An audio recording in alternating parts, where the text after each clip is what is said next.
नमस्ते। मैं हूं रवीन गौतम और आप देख रहे हैं संजीवनी टीवी पर शेयर बाजार का लेखा जोखा। और आज हम बात करने वाले आज के दिन की जो दलाल स्ट्रीट के लिए शुरू हुआ नए महीने की उम्मीद के साथ और बंद हुआ निराशा के साथ। जी हां, आज है 1 जून 2026, जून महीने का पहला कारोबारी दिन, सोमवार का दिन।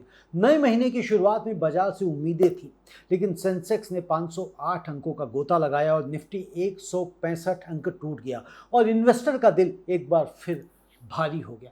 पर रुकिए, क्या यह गिरावट डराने वाली है या फिर यह अपॉर्चुनिटी लेकर आई है? तो जवाब मिलेगा आज के इस पूरे शो में। आज हम कवर करेंगे बाजार का पूरा हाल, सभी सेक्टर्स की परफॉर्मेंस को देखेंगे, ग्लोबल क्यूज को समझेंगे, टॉप गेनर्स और टॉप लूजर्स को देखेंगे, गोल्ड, सिल्वर और क्रूड के हाल को भी समझेंगे और कल की स्ट्रेटजी क्या होनी चाहिए इन्वेस्टर्स के लिए वो भी देखेंगे और आज के बाजार से हमें क्या जरूरी सबक मिला ये जानेंगे। तो नज़र मत हटाइए स्क्रीन से, बने रहिए हमारे साथ, क्योंकि आज का यह शो आपकी इन्वेस्टिंग जर्नी को एक नई दिशा देगा। दोस्तों, आज का बाजार पहली नज़र में देखें तो आज बाजार खुला तो थोड़े कॉशियस नोट पर, लेकिन जैसे जैसे दिन आगे बढ़ा बिकवाली का दबाव बढ़ता गया। सेंसेक्स 74,267 पर बंद हुआ, 508 अंक नीचे, 0.68% नीचे, और ये 74,267 पर बंद हुआ। कल के मुकाबले पूरे 508 अंक नीचे। जून का पहला दिन और यह रहा पहला झटका। निफ्टी 50 23,382, 165 अंक नीचे, 0.7%, 23,882 पर बंद हुआ। जी हां दोस्तों, जो 23,400 का साइकोलॉजिकल सपोर्ट लेवल था वो टूट गया। यह बात इन्वेस्टर्स के मन में सवाल उठा रही है। बैंक निफ्टी 53,643, 596 अंक नीचे, 1.1% गिरा, सबसे ज्यादा दबाव में रहा। 596 अंक टूट गया। बैंक निफ्टी आज सबसे ज्यादा दबाव में रहा, पूरे 596 अंक टूटा। बैंकिंग सेक्टर पर एफआईआईज की सेलिंग और जियो पॉलिटिकल अनसर्टेनिटी का डबल प्रेशर रहा। मिड कैप 60,827 पर बंद हुआ, 895 अंक नीचे आया, लगभग 1.5% टूट गया। मिड कैप इंडेक्स में आज और ज्यादा मार पड़ी है दोस्तों, सबसे ज्यादा। ब्रॉडर मार्केट में सेलिंग का प्रेशर ज्यादा था। स्मॉल कैप आज 17,979 पर बंद हुआ, 159 अंक नीचे आया, 0.88% का इसमें दबाव रहा। और ये दोस्तों, हालांकि स्मॉल कैप की गिरावट मिड कैप से थोड़ी सी कम रही है। और एक बड़ी बात, आज मिड कैप सबसे ज्यादा पिटा, यानी रिटेल इन्वेस्टर्स का पैसा आज सबसे ज्यादा दबाव में था। इसे समझना जरूरी है और इसे हम आगे समझेंगे। दोस्तों, प्रोग्राम के बीच में एक छोटी सी और जरूरी अपील, यदि आपको हमारा ये लेखा जोखा पसंद आ रहा है, विश्लेषण हमारा पसंद आता है, एनालिसिस हमारा पसंद आता है, तो कृपया करके हमारे चैनल को सब्सक्राइब कर लें, वीडियो को लाइक करें और ज़्यादा से ज़्यादा इसको शेयर भी करें। और साथ के साथ हमारी संजीवनी टीवी की मेंबरशिप लें और हमारे संजीवनी टीवी परिवार का हिस्सा बने। इससे हमें मोटिवेशन मिलेगी और हमें लगेगा कि हम जो काम कर रहे हैं वो काम आपको पसंद आ रहा है, क्योंकि हमें और कोई जरिया नहीं है मापने का कि ये काम आपको पसंद आ रहा है या नहीं। क्योंकि इस कार्यक्रम को देखने से आपकी जो इन्वेस्टिंग जर्नी है वो बदल सकती है और बदल रही है और बदलेगी, ये हमें पूरा विश्वास है। तो अब वापस आते हैं बाजार पर, क्योंकि आज का बाजार सिर्फ गिरावट की कहानी नहीं है, इसमें आईटी सेक्टर का एक जबरदस्त प्लॉट ट्विस्ट भी है। जी हाँ दोस्तों, सेक्टर वाइज परफॉर्मेंस देख लेते हैं, क्योंकि ये सबसे ज़्यादा ज़रूरी होता है कि कहाँ पैसा बना कौन से सेक्टर में और कहाँ डूब गया। तो आज का दोस्तों जो सितारा रहा, चमकता हुआ रहा, वो आईटी सेक्टर 2.66% बढ़ गया, 774 अंक। आज का सबसे बड़ा विनर रहा है आईटी सेक्टर। जी हाँ, आईटी निफ्टी आज जो है 774 अंकों पर बंद हुआ, पूरे 2.66% की शानदार बढ़त। जब रुपया कमज़ोर हो और डॉलर स्ट्रांग हो तो आईटी एक्सपोर्टर्स की डॉलर डिनोमिनेटेड अर्निंग्स रुपए में ज़्यादा बनती हैं। इसीलिए बाजार गिरने के बावजूद आईटी सेक्टर आज चमका। आईटी का यह सर्ज एक साफ सिग्नल है कि स्मार्ट मनी कहाँ जा रहा है। जब जियोपॉलिटिकल क्राइसिस हो तो आईटी एक सेफ हेवन बन के कई बार निकला, ये हमने देखा है। और मेटल ने भी हल्की राहत दी है, 0.49% चढ़ा, यानी कि आधा परसेंट, 65 अंक ऊपर बंद हुआ है। थोड़ा ये पॉजिटिव रहा है। ग्लोबल मेटल प्राइसेस में थोड़ी स्टेबिलिटी से ये हल्की रिकवरी आई है। एफएमसीजी सेक्टर की बात करें तो सबसे बड़ा लूजर रहा, 2.3% गिर गया, 1135 अंकों की इसकी गिरावट आई है। एफएमसीजी सेक्टर की सबसे बड़ी आज पिटाई हुई है, 1135 अंकों की भारी गिरावट रही दोस्तों। क्रूड ऑयल सर्ज से इनपुट कॉस्ट बढ़ने का डर, एफआईआईज की सेलिंग और रुपए की कमजोरी, तीनों ने मिलकर एफएमसीजी को आज खूब तोड़ा है, खूब पीटा है। रियल्टी की बात करें तो 1.83% गिरा, 14 अंक नीचे रहा। रियल्टी सेक्टर भी दबाव में रहा। राइजिंग इंटरेस्ट रेट इन्वायरमेंट और टाइट लिक्विडिटी ने रियल एस्टेट स्टॉक्स को नुकसान पहुंचाया है। पीएसयू बैंक्स की बात करें तो 1.85% गिरा, 150 अंकों की गिरावट। पीएसयू बैंक्स पर एफआईआई की सेलिंग का सीधा असर है। पब्लिक सेक्टर बैंकिंग स्टॉक्स आज काफी नीचे रहे हैं। ऑटो सेक्टर की बात करें तो ऑटो सेक्टर आज 1.7% टूट गया है, 446 अंक नीचे आया है, क्योंकि ऑटो सेक्टर में भी भारी बिकवाली देखी गई। क्रूड ऑयल के $93 के पार जाने से इनपुट कॉस्ट का डर और डिमांड स्लोडाउन की चिंता ने ऑटो स्टॉक्स को आज नीचे खींच लिया। बैंक निफ्टी 1.1% गिरा, 596 अंक। बैंकिंग सेक्टर में एफआईआई आउटफ्लोज ने प्राइवेट और पब्लिक दोनों बैंक्स को दबाया है। फार्मा सेक्टर लगभग आधा % गिर गया, 131 अंक नीचे रहा। फार्मा में सबसे कम गिरावट देखी गई। डिफेंसिव नेचर की वजह से फार्मा कंपैरेटिवली स्टेबल रहा। स्मॉल कैप की बात करें तो स्मॉल कैप, जैसा मैंने ऊपर भी बता दिया था, बट सेक्टर में हम चूंकि कवर कर रहे हैं तो जान लीजिए, दोबारा से रिपीट कर रहा हूँ, 0.88% नीचे गिरा है। 159 अंकों की स्मॉल कैप में सेलिंग रही है, लेकिन ये मिड कैप से कम थी। मिड कैप 1.45% गिरा, 895 अंक नीचे आया। मिड कैप इंडेक्स आज सबसे ज़्यादा हर्ट हुआ है। ब्रॉड बेस्ड सेलिंग का ये सबूत है। निफ्टी प्राइवेट बैंक 0.98% गिरा, 258 अंकों की गिरावट देखी गई। प्राइवेट बैंक्स पर भी सेलिंग का असर साफ दिखाई दिया। फाइनेंशियल सेक्टर ओवरऑल दबाव में रहा। दोस्तों, बात की बाजार क्यों गिरा, मुख्य कारण क्या रहे? दोस्तों, कोई भी बाजार बिना कारण नहीं गिरता, ये आप पहले भी समझ चुके हैं, और आज की गिरावट के पीछे कई ठोस कारण हैं। तो आइए एक एक करके समझते हैं। तो पहला कारण रहा इजराइल लेबनान में फिर बढ़ा तनाव। जी हाँ, वीकेंड पर इजराइल ने लेबनान में हिजबुल्लाह के खिलाफ ग्राउंड ऑफेंसिव और तेज कर दिया, सीज फायर अनाउंसमेंट होने के 6 हफ्ते बाद भी। इससे वेस्ट एशिया में ब्रॉडर वॉर का डर फिर से बढ़ गया है।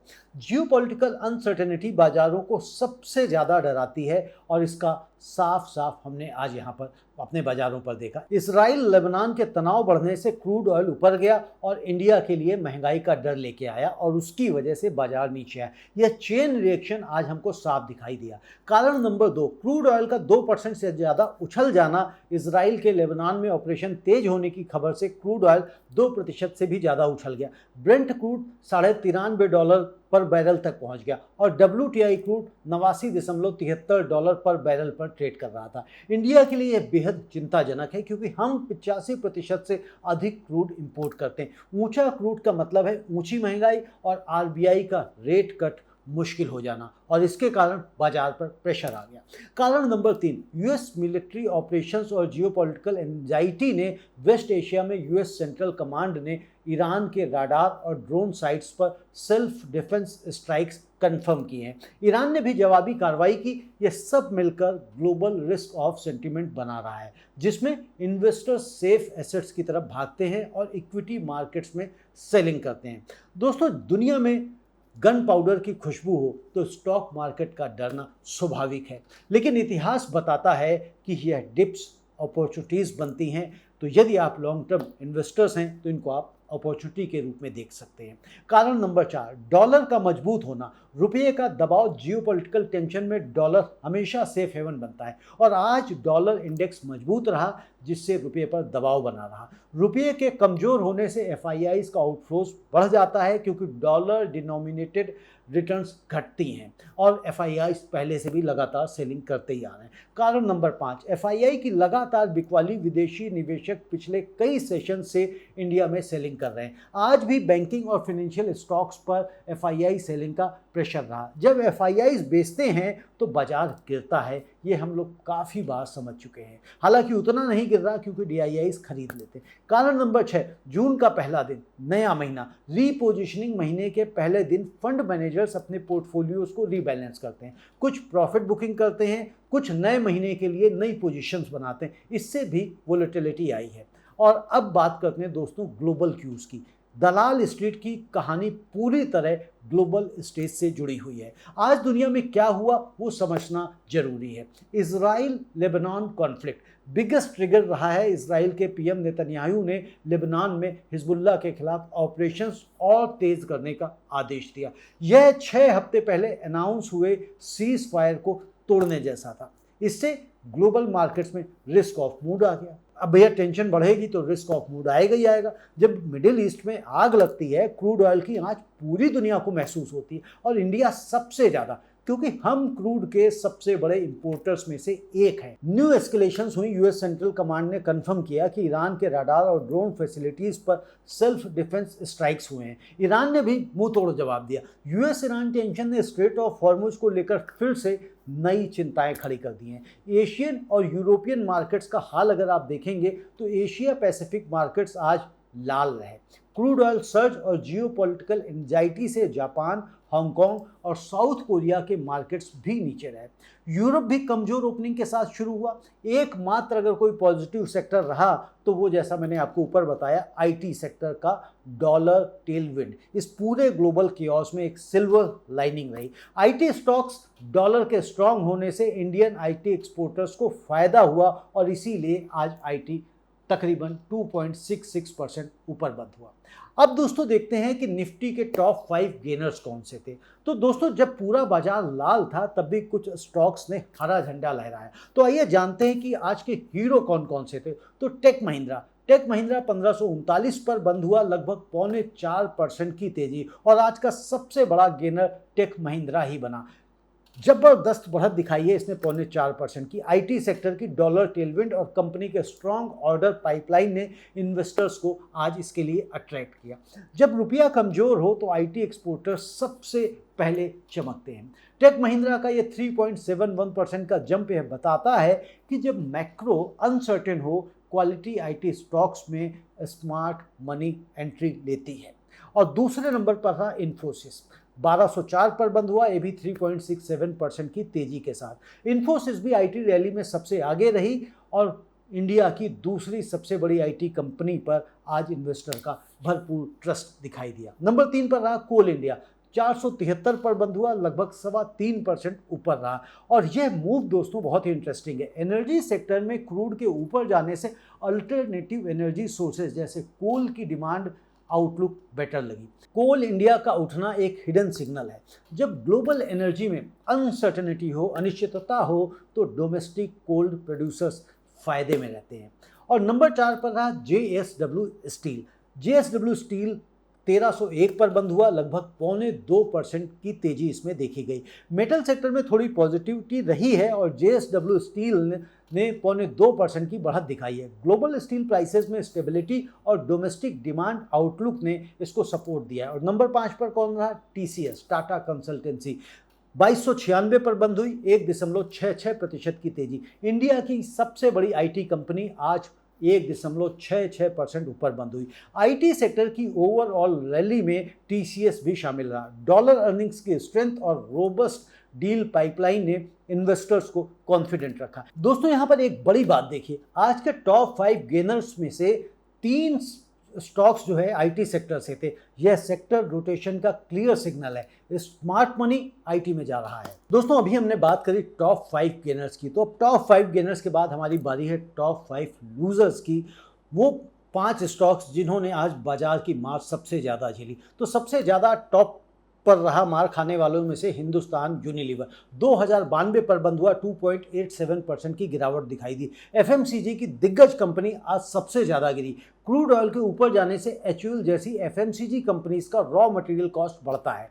एफआईआई सेलिंग और डिफेंसिव स्टॉक्स से एग्जिट ने एचयूएल को तोड़ दिया। एचयूएल का 2.87% का गिरना यह बताता है कि एफआईआई डिफेंसिव एफएमसीजी से निकलकर आईटी में जा रहे हैं। यही आज की सेक्टर रोटेशन की असली कहानी है। और नंबर 2 पर रहा गिरावट में टाटा कंज्यूमर प्रोडक्ट्स, ये 1145 पर बंद हुआ, 2.83% की गिरावट रही। और टाटा कंज्यूमर भी एफएमसीजी की मार से नहीं बचा, 2.83% की गिरावट। जी हाँ, बड़ी गिरावट है। रॉ मटेरियल कॉस्ट प्रेशर और मार्जिन स्क्वीज की चिंता ने इन्वेस्टर्स को बाहर किया। आईटीसी नंबर 3 पर रहा, 279 पर बंद हुआ, 2.65% की गिरावट रही।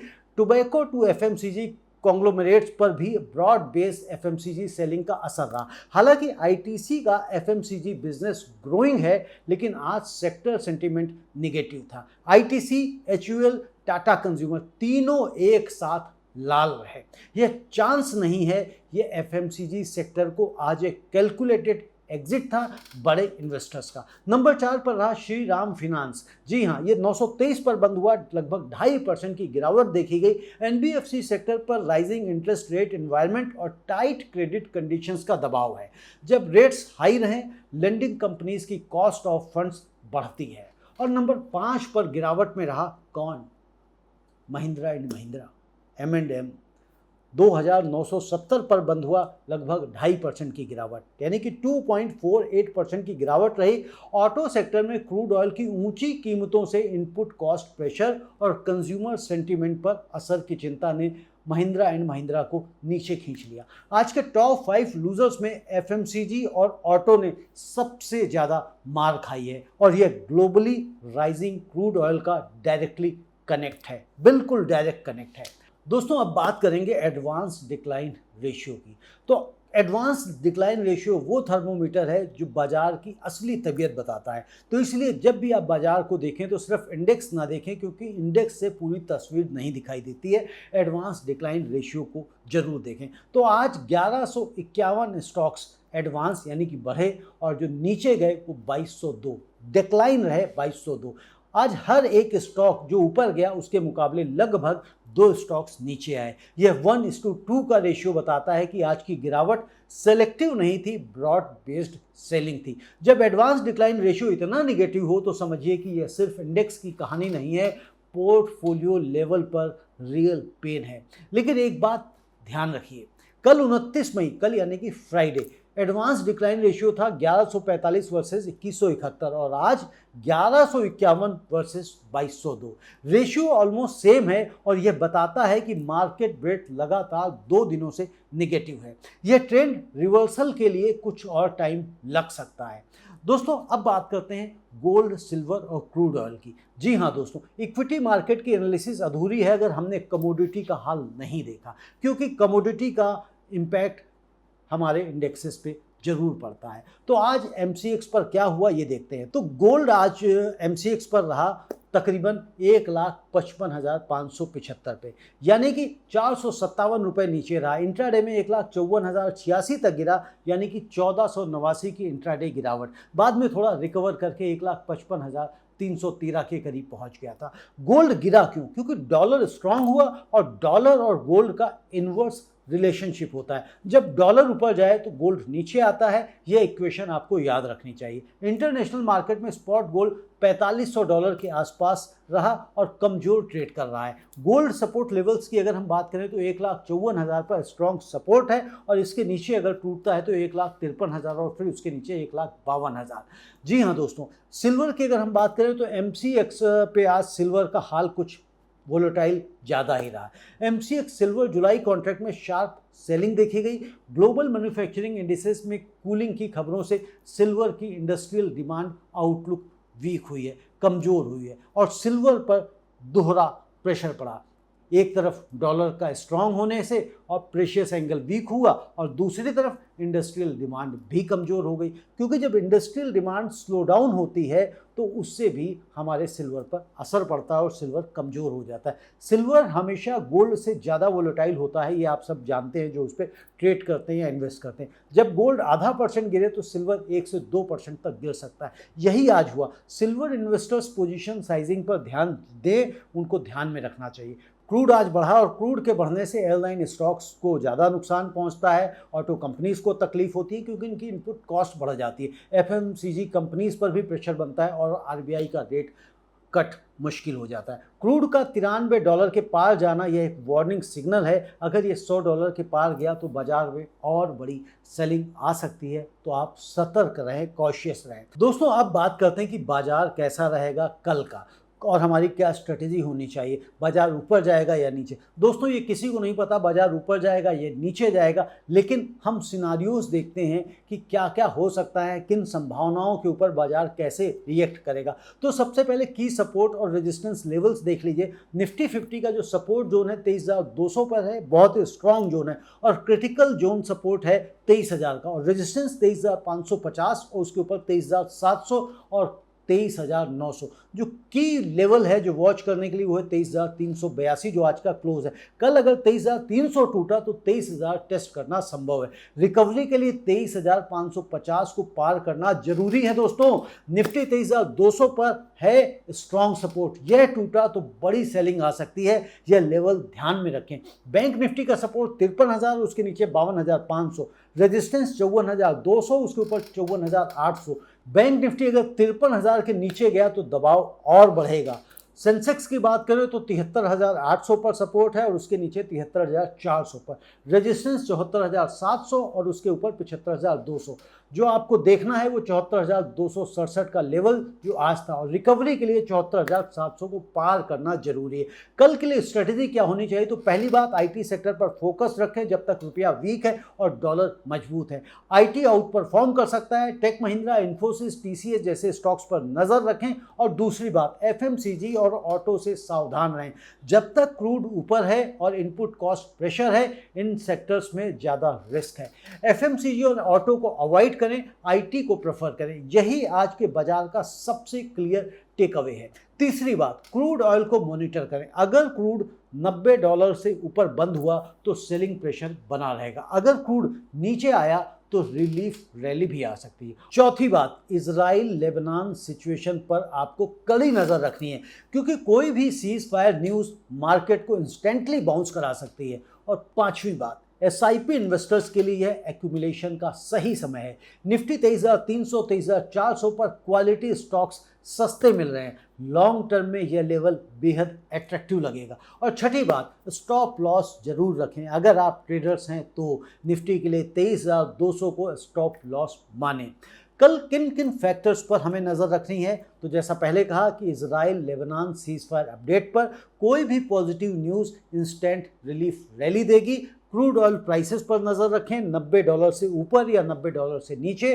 रुपये डॉलर की मूवमेंट पर नज़र रखें। एफआईआईज के बाई सेल डेटा को देखें। एशियन मार्केट्स की ओपनिंग देखें। जापान, हांगकांग, यूएस फ्यूचर्स, अगर वॉल स्ट्रीट पॉजिटिव खुला तो इंडिया को सपोर्ट मिलेगा। दोस्तों, इन्वेस्टर्स के लिए आज के बाजार से क्या सबक मिलता है? तो दोस्तों, हर मार्केट सेशन चाहे अच्छा हो या बुरा, कुछ ना कुछ हमें सिखाता है और हम उससे कुछ ना कुछ सीखने का प्रयास करते हैं। तो आज के बाजार से हम क्या सीखें? तो सबक नंबर 1, सेक्टर रोटेशन समझना सबसे बड़ा हथियार है। आज देखिए, एफएमसीजी 2.3% गिरा, ऑटो 1.7% गिरा, जबकि आईटी 2.66% चढ़ गया। एक ही बाजार में कोई रो रहा था तो कोई मुस्कुरा रहा था। सेक्टर रोटेशन की समझ आपको हर मार्केट कंडीशन में विनिंग पोजीशन पर रख सकती है। जब क्रूड ऊपर हो आईटी में जाओ, जब क्रूड नीचे हो ऑटो और एविएशन में जाओ। सेक्टर रोटेशन मतलब मार्केट की भाषा समझना।